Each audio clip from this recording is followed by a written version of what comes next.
ঈদ উল আজহা উপলক্ষে প্রচারিত নাটকগুলোর মধ্যে সবচেয়ে বেশি আলোচনায় থাকা নাটকগুলোর একটি মায়া পাখি। নাটকটি দর্শকদের প্রশংসা কুড়ানোর পাশাপাশি সামাজিক যোগাযোগ মাধ্যমে কিছু বিতর্কেরও জন্ম দিয়েছে। বিশেষ করে নাটকে কর্মজীবী নারীদের উপস্থাপন নিয়ে নেটিজেনদের একাংশ সমালোচনা করেছেন। তবে এই সমালোচনার জবাব দিয়েছেন নাটকের কেন্দ্রীয় চরিত্র মায়ার অভিনেত্রী নাজনীন নিহা।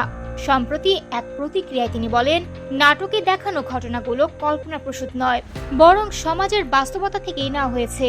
তার মতে, বাস্তব জীবনে এমন অনেক ঘটনা ঘটে, আর সেই বাস্তবতাকেই গল্পের প্রয়োজনে নাটকে তুলে ধরা হয়েছে।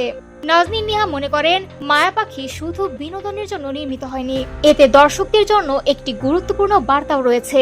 তিনি বলেন, মানুষ যখন ভুল বা খারাপ সিদ্ধান্ত নেয়, তার পরিণতি কখনোই ভালো হয় না। নাটকটি দেখলে দর্শকরা সেই শিক্ষাটি উপলব্ধি করতে পারবেন। নাটকটির সাফল্য নিয়েও কথা বলেন এই অভিনেত্রী। তিনি জানান, সহশিল্পী জিয়াউল ফারুক অপূর্ব এবং নির্মাতা জাকারিয়া শৌখিনের সহযোগিতা তাকে কাজটি আরো ভালোভাবে উপস্থাপন করতে সাহায্য করেছে।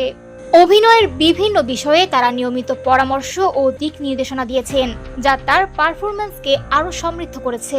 নিহা আরো বলেন, তিনি এখনো নিজেকে একজন নতুন শিল্পী হিসেবেই দেখেন, প্রতিনিয়ত শেখার চেষ্টা করছেন এবং নিজের অভিনয় দক্ষতা উন্নত করার জন্য কাজ করে যাচ্ছেন। দর্শকদের ভালোবাসা ও ইতিবাচক প্রতিক্রিয়া তাকে সামনে আরো ভালো কাজ করার অনুপ্রেরণা যোগাচ্ছে। উল্লেখ্য, জাকারিয়া শৌখিন পরিচালিত মায়া পাখি নাটকে নাজনীন নিহার বিপরীতে অভিনয় করেছেন জিয়াউল ফারুক অপূর্ব। নাটকটির গল্প ও ভাবনাও অপূর্বর।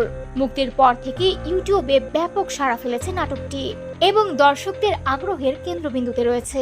মায়া পাখি নিয়ে আপনার মতামত কি? নাটকটি কি সত্যি বাস্তবতার প্রতিফলন, নাকি সমালোচকদের অভিযোগই বেশি যৌক্তিক? আপনার মতামত কমেন্টে জানাতে ভুলবেন না।